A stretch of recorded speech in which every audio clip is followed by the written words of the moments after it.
The 2025 NBA draft is officially in the books. We had 59 picks made. The Knicks pick was taken away from them, but they were still able to make a different second round selection because almost every pick in the second round, and honestly, barely any picks outside the lottery weren't traded at some point. That's just the way the draft works. But 59 picks were made. A handful of players signed two-way deals. We had some summer league invites, some exhibit 10s. We know where a ton of different players will be this summer, who they'll be suiting up for in summer league, whether that be in the California Classic, in Salt Lake City, and then pretty much everyone in Vegas. So we have a good idea of what that's going to look like. But there's still a ton of analysis to be done. See how some of these players look over the summer. And of course, just as a reminder, we're not taking too much stock in what happens at Summer League. There's things that we can learn, but for the most part, if a player plays really bad, we're not too concerned. If a player is absolutely dominant, maybe we're not hyping them up too much just because they did it at Summer League. There's a lot of context that needs to be added to those situations, but a lot of times we just want to see how players look, get a better feel for how they're going to fit in the NBA, maybe how some of these teams, I imagine, using them. I know Jason Kidd had a press conference today and was already talking about putting the ball in Cooper Flagg's hands and making him play point guard during the summer. And honestly, I think that's something that should continue into the regular season, but we'll get a glimpse at what that'll look like, give us a better indication of who Cooper Flagg is, which we already know that he's really freaking good, but how good? How does he look with the ball in his hands against NBA competition or players that are fighting to make an NBA team? This style of play, it's different. So there's things we can learn, but we're not drawing massive, definite conclusions whether a player plays good or bad. I'd say for the most part, if a third-year player plays really bad, that's pretty scary. They should be absolutely dominating, playing 2 games, and then being like, all right, we knew you were good, just wanted to be sure, wanted to get you some reps. All right, let's keep you from getting hurt. Rookies, they can struggle. Who cares? But if they're playing really well, why are they playing really well? Figuring that out, I think, is way more important than, oh, this player had a hot shooting night. Like, there's a lot we can learn, but also it's just fun. So we'll get a look at some of these guys in their jerseys. Before we talk about what we're going to be talking about today, which, by the way, we're going to be looking at my initial rookie rankings for Dynasty Leagues. I have 74 players ranked, and I believe that is all the players that got either drafted or got a 2-way contract shortly after. I think I got all the 2-ways. There may have been one that slipped through the cracks that happened a little later. Didn't include any Exhibit 10 or Summer League invites or anything like that.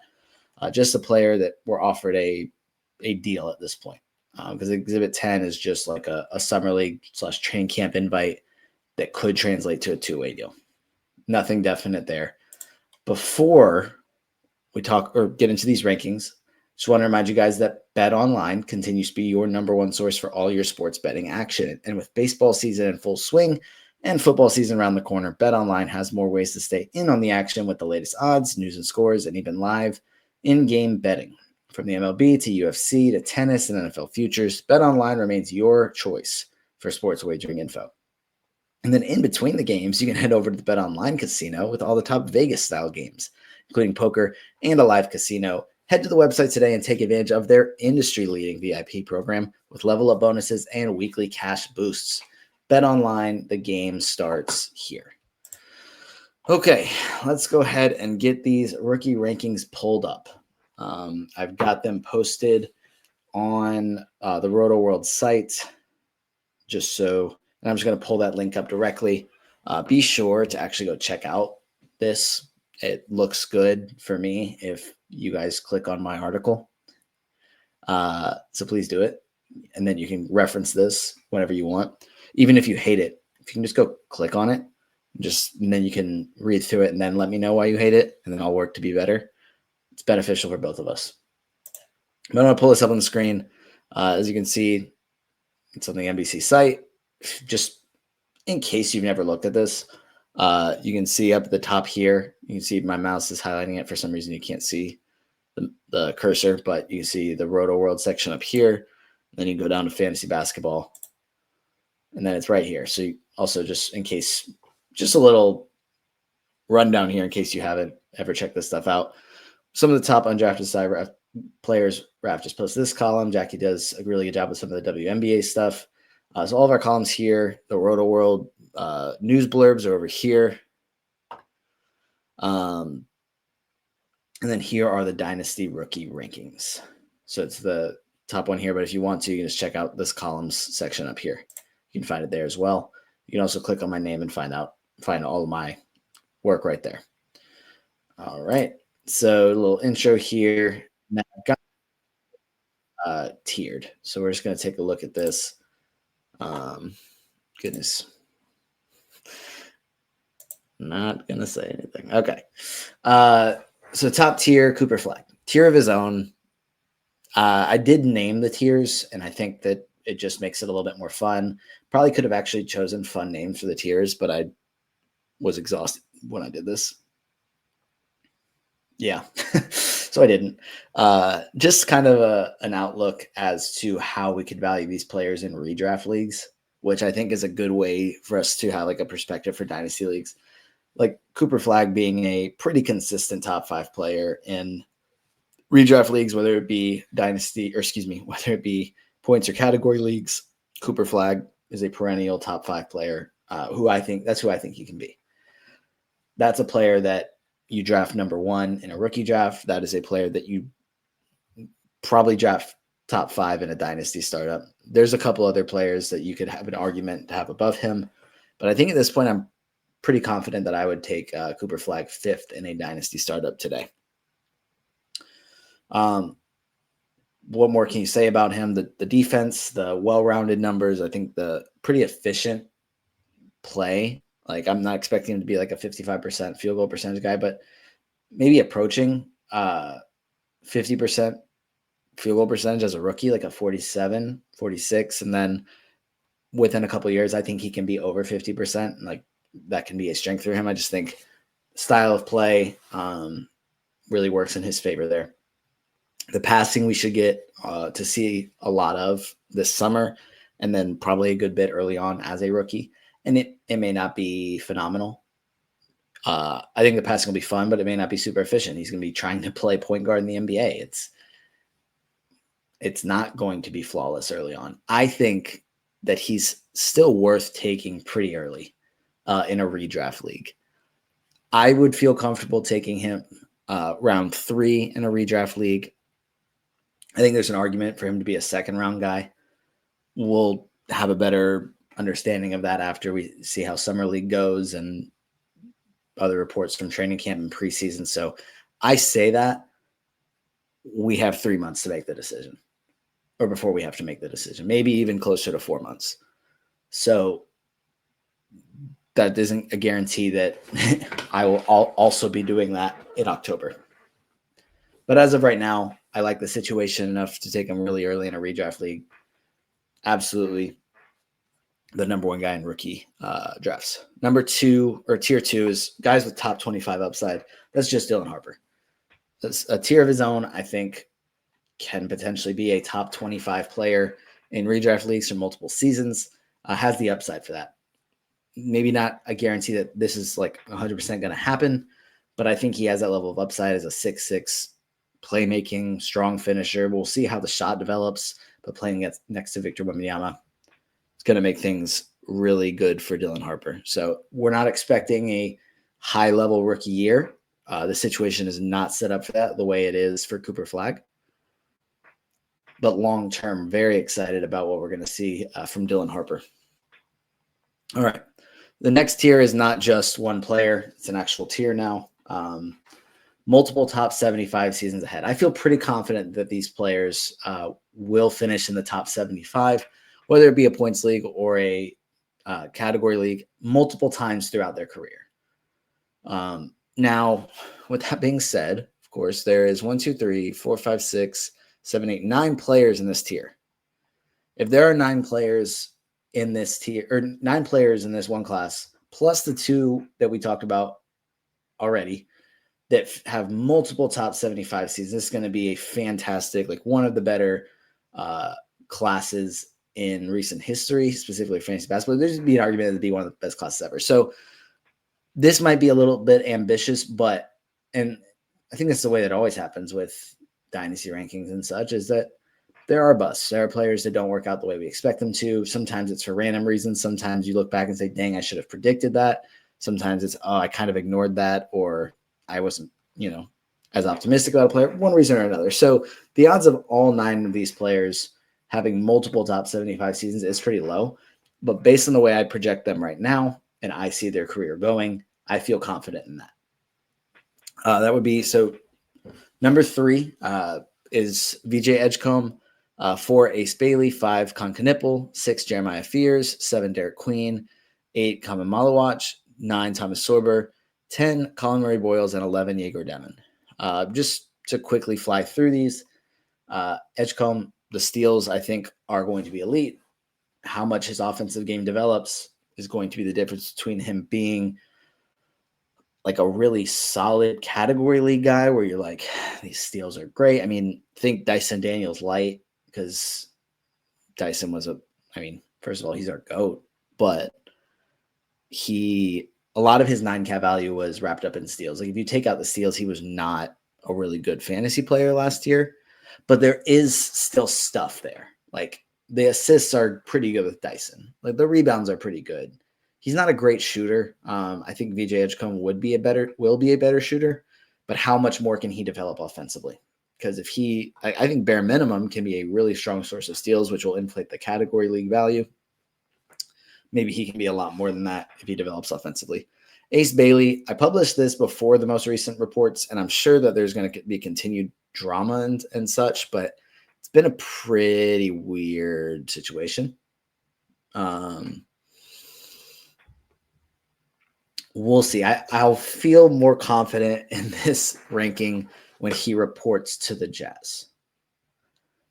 The reports right now are that he's going to be there Monday. He didn't travel with Walter Clayton Jr. We'll see. I think if he does, it's a great spot for him. This checks a lot of boxes as far as what he wanted based on other reports. A place where he can step in and be the guy from day one. I think Utah has a lot to like there, but I don't think that everything is like, not everyone there is going to pan out the way that we hoped they would or hope they will. And there's nobody there right now that you would say, you'd say Lauri Markkanen is the franchise player right now, but if you're going to say, okay, yeah, the next time Utah's in the playoffs, like who's the best player on this team, or if they're going to be competing for a championship, is Lauri Markkanen that guy? Like, I don't think you say that, but Ace Bailey has that type of upside. I know it's in Utah. I know it's not. The reports indicated he was looking more like Washington, New Orleans, or Brooklyn, like the next few picks. And maybe that was just that, outside the top 5 kind of thing. I think this is a really good landing spot for him to obviously get buckets, but then also block some shots, rebound the ball well, probably a better passer than what we saw in college with better teammates.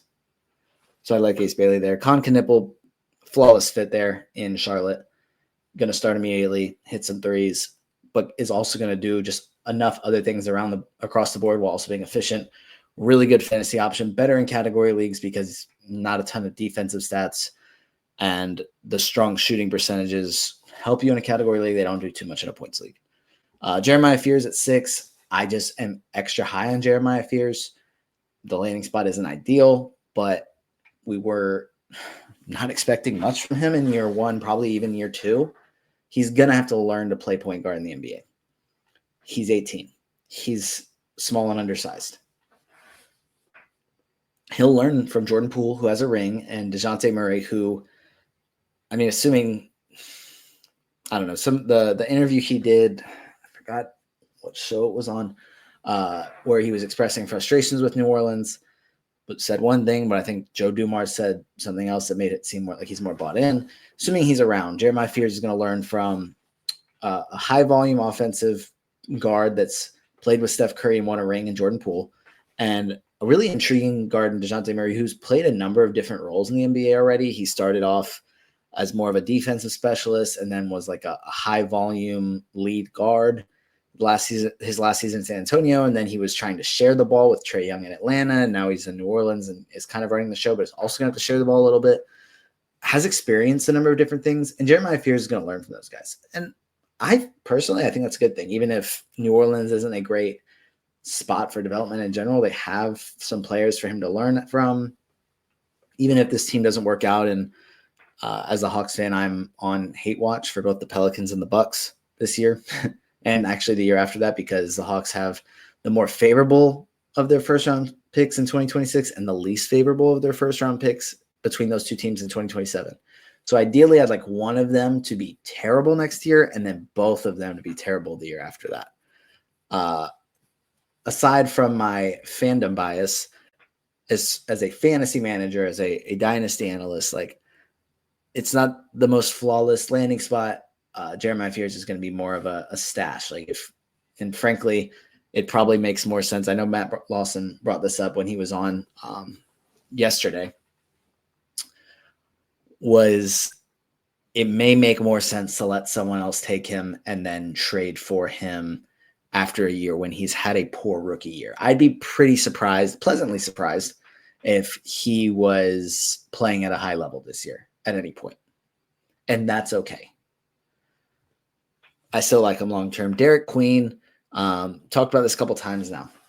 The Pelicans gave up that pick that I just mentioned, the 2026, more favorable between their team, who just had the fourth worst record in the league, and the Bucks, who have Giannis, and that's really it right now because Dame's hurt and Giannis could ask out. So there's a chance that is a very, very early pick in a class that's highlighted by AJ Debonsa, Cam Boozer, Darren Peterson, and a number of other really talented players. It's a pretty stacked class at this point. Obviously, I think we say that not every year, but we said that ahead of this past season, I believe. And then as the season progresses, we learn more about these players. Some of them get us really excited, but it's like, maybe it wasn't everything it hoped to be. I don't think that's necessarily going to be the case with this one. I think it is going to be a very, very strong class. So they gave up a lot to make this work. I think that's enough for us to buy in on Derek Queen, who we already liked as a fantasy asset, as a talent, as a long-term play, even if the way the roster is constructed right now isn't ideal for this team to win basketball games. I think they try and make it work. You kind of have to. You have Zion and Derek Queen. You can't just alternate their minutes. You wouldn't give up what you gave up to get Derek Queen if you just were planning on them alternating minutes. So still pretty high on Derek Queen, even if Pelicans fans are understandably frustrated with the pick and the trade to make it happen. Number 8, Common Malawach. It was really weird and frustrating for Mark Williams to be traded there, and then immediately they draft Malawach. Like, I sent a text saying, wow, maybe they aren't going to take Malawach, and then look up and they had taken him. So, like, I'm not devastated by it because Mark Williams is really his only competition for minutes. Also, I don't even think I've thought about this yet. Shout out to Mark Williams and Nick Richards reuniting in Phoenix. I guess that's cool. I think Malawach could be better than both in 2 years. I think Mark Williams is a really talented offensive big, and he blocks shots, but kind of not a great defender. I don't think Malawach has those same issues, and he is a strong, strong finisher. And whether or not he is able to have like a little bit of shooting touch, I think he's still going to be a pretty good offensive big. So not too concerned by Mark Williams. Also, of course, Mark Williams just has never been healthy in his career. So maybe taking him away from Charlotte saves him, but I wouldn't be totally banking on it to the point where I'm just like out on Malawach. 9, Thomas Sorber.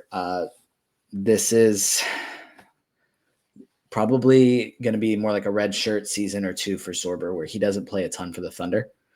But great long-term play. Love him as a prospect. Was hoping he'd go somewhere where he can play more. But Isaiah Hartenstein has a team option for not this upcoming season, but the year after. So he'll play this year, and then they could cut him if Sorber's good enough that they feel comfortable doing that and don't want to pay another year of that contract. Entirely possible. But Sorber needs another year before they're comfortable doing that.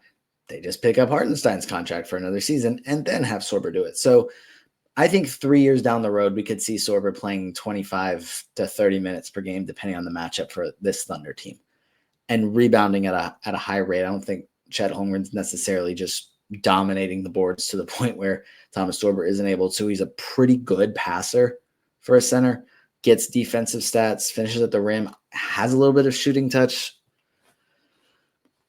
Very excited to see what he can do in OKC. Next player is Colin Murray-Boyles. Would have been higher if he wasn't in Toronto, but how does he fit next to Scotty Barnes? Doesn't start with Brandon Ingram there. I think he's too good, too talented for me to bump him further down, but I have to acknowledge that it's not going to be a great spot for him, and I was really hoping that he landed in a situation where he was going to be able to play a lot because I thought he would have been one of the better rookies in fantasy basketball. Now, it's not set up for that, but I think at some point, also Toronto just fired Masai Ujiri.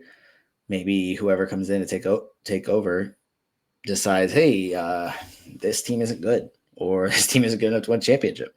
Let's make some moves. And then we get Colin Murray-Boyles.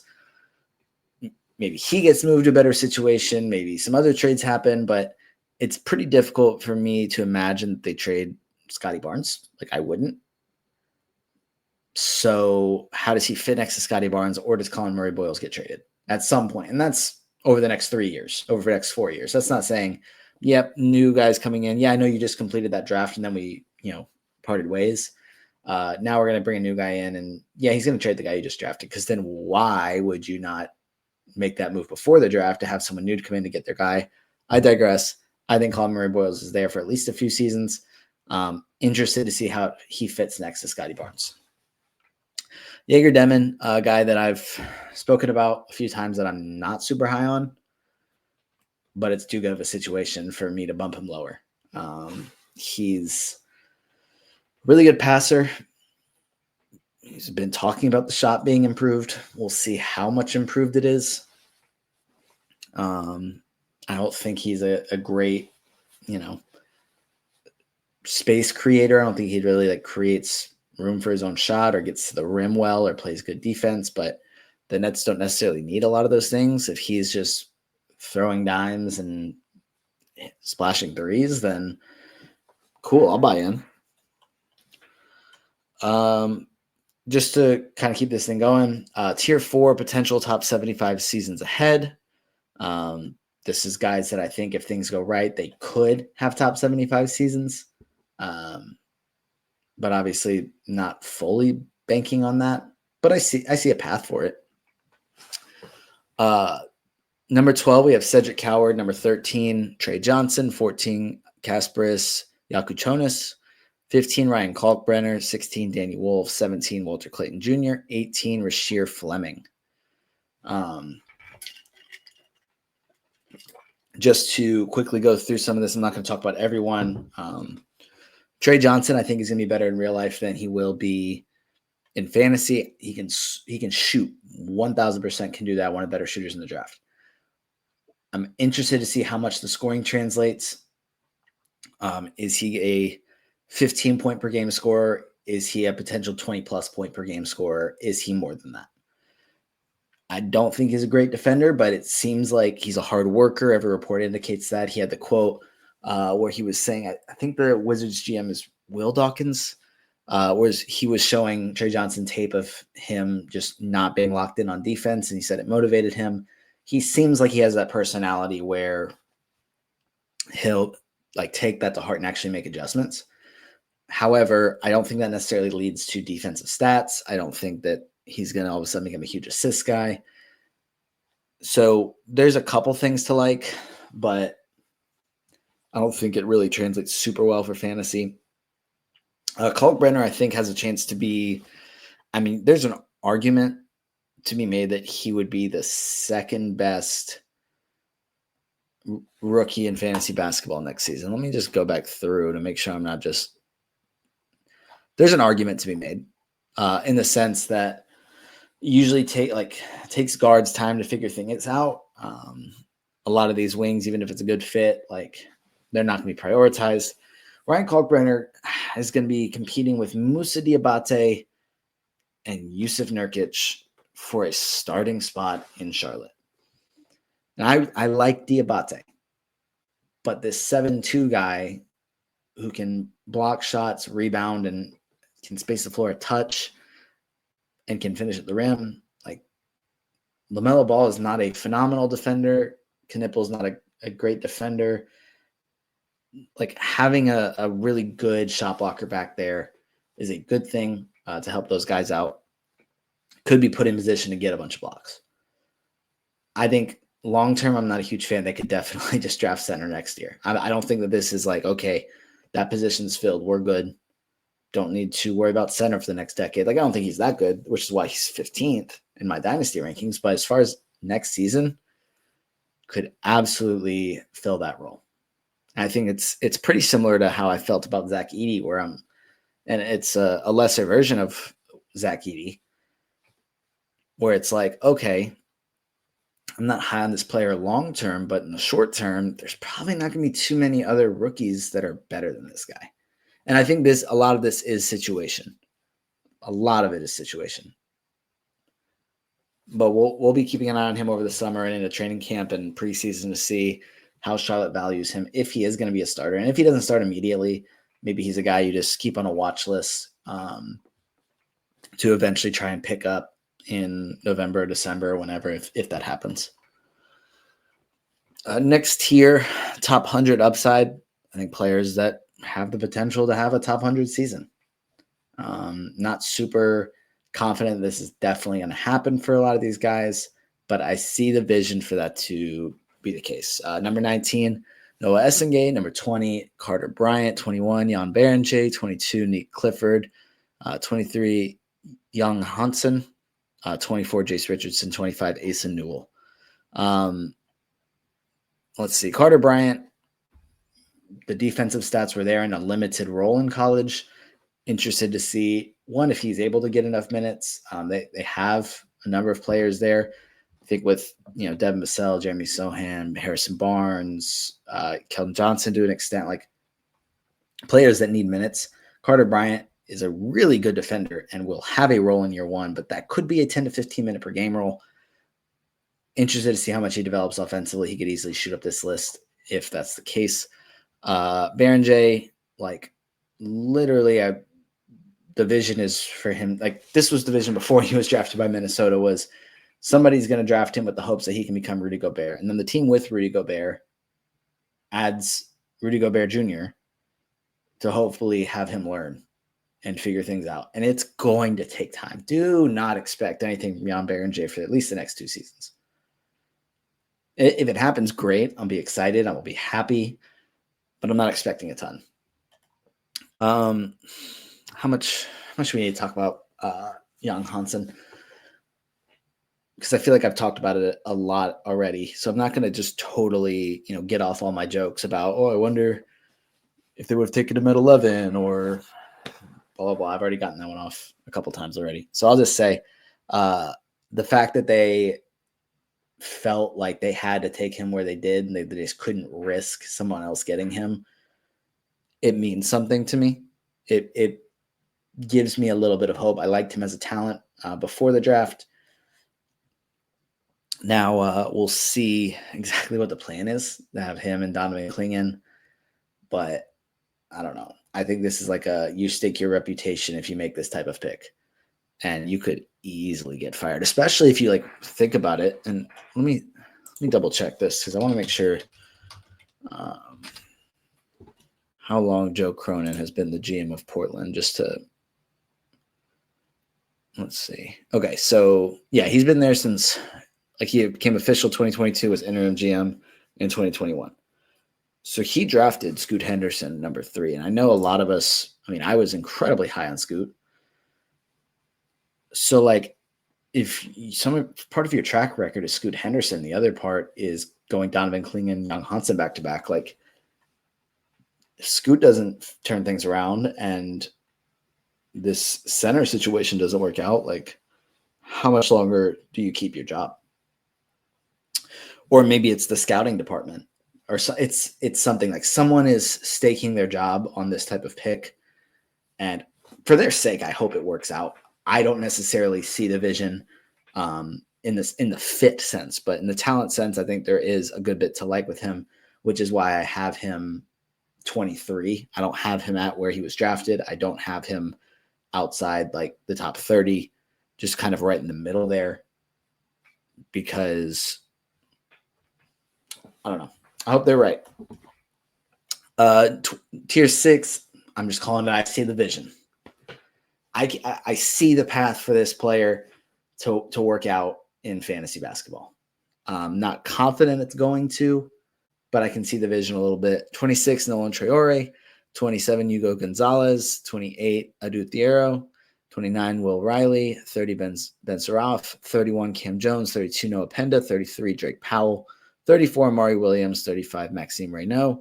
36, Jan Encona Niederhauser. And 37, Liam McNeely. I know I'm lower on McNeely than a lot of other people, and I think I'm not a huge fan of him as a prospect, just in general. But I'm far more optimistic about him as a prospect than I am as a fantasy player. I think he can hit threes and probably score a little better than what we saw in college, but a great playmaker, no defensive stats. Just don't think he's a great category league fantasy player, and he's not doing enough other things for me to like him a lot in points leagues either, even though I'd probably like him a touch more. Amari Williams, somebody's got to play center in Boston. Maybe Al Horford says, you know what, I don't, maybe he says he wants to retire a Celtic. Maybe he says, I'd rather try and get one more ring. Maybe he leaves, and then that leaves you like Luke Cornett. And I don't remember if like Ninius Keita is on the roster still, but they drafted Amari Williams for a reason. I thought he had a pretty strong fantasy skill set, specifically as a passer in college. I think there's reason to be optimistic about him in the short term. I didn't totally just throw him up to where I have Ryan Kalkbrenner, because this could be a 1-year starter. That holds value. Like the chance that he might be able to start for a season. I guess Ryan Kalkbrenner is I feel pretty good he starts. It just might only be for one season. Amari Williams is I'm not confident, but he could start, and it's definitely only going to be for one season, because unless he just pans out way better than what we're necessarily expecting at this point, they're not going to want Amari Williams to be their starting center when Jason Tatum comes back and is healthy and wanting to win a championship. With all due respect. Maxime Reynaud, love him as a prospect. Don't love the fit, but as I've said, talent wins out. Hopefully he's able to figure out a better situation or find a better situation within the next couple of seasons, whether that be he's traded elsewhere or Domantas Sabonis asks out and all of a sudden Reynaud's in a minute split at center or a starting center position. There's things to like there. Cam Jones, excited to see what he can do with Tyrese Halliburton now to fill out some point guard minutes. I know that Andrew Nembhard and TJ McConnell are going to get the first crack at those, but could rely on Cam Jones some, and he was really productive this past season in college. Just a solid player. I love Drake Powell. I'm not as optimistic in fantasy basketball as I am in real life. This is probably I was trying to be as honest as possible and say, this is where I need to put Drake Powell. He's number one in my heart. 33 on my rookie rankings. I think I'm excited to see what Adu Thiero is going to be able to do with the Lakers. And then didn't provide any analysis, but the rest of these guys, a lot of these are two-way players or players that were picked late, picked second round. Some of them were undrafted, the undrafted two-way guys, a couple of stashes as well. There's some players to like here. A lot of upside swings, but yeah, so be sure to go check out this article. As I said, you can go to NBCsports.com, go to the Roto World tab at the top, and you can find it there. But that's going to do it for this episode of the Young Man Squad Fantasy Basketball Podcast. Just wanted to go through my initial post-draft Dynasty rookie rankings. I'm hoping to have just a general Dynasty rankings update within the next few weeks. I'm sure that my opinions on some of these rookies will change after Summer League happens, and it may not be drastic changes because, like I said, we don't need to be making just massive conclusions or trying to change our totally change our evaluations of players based on some summer league games. But I might. I shouldn't, but maybe I'll catch a vibe for a player and just be like, yep, I'm bumping them up 20 spots, but hopefully not. Hopefully I'll remain rational. I can't guarantee that. Next week, we will have the start of free agency. I'll be away for the Monday through Wednesday, so I'll be pre-recording episodes about these rookies, and then we'll be back on Thursday and Friday to probably talk a little bit more about free agency or any trades that have happened. Fingers crossed that no big moves go down over the next handful of days where I won't be around to really analyze them. But that's going to do it for this episode. Please check out some of these recent episodes that we've done. Dan and Adam King's episodes as well. Check those out. Some of these draft episodes with Matt Lawson have been phenomenal. Still very, very relevant information. We went through the whole first round in the last episode that he was on for. Please check that one out. You can like, comment, subscribe. Let us know what you don't like. Let us know what you like. Follow me on Twitter at NoRuben22. I try and post as much content as I can. If there's anything you want to see, any players you're curious about, any teams, anything, feel free to tweet at me, and I will do my best to either answer you there or talk about it on this show. But that's going to do it for this episode, and I will see you guys next time.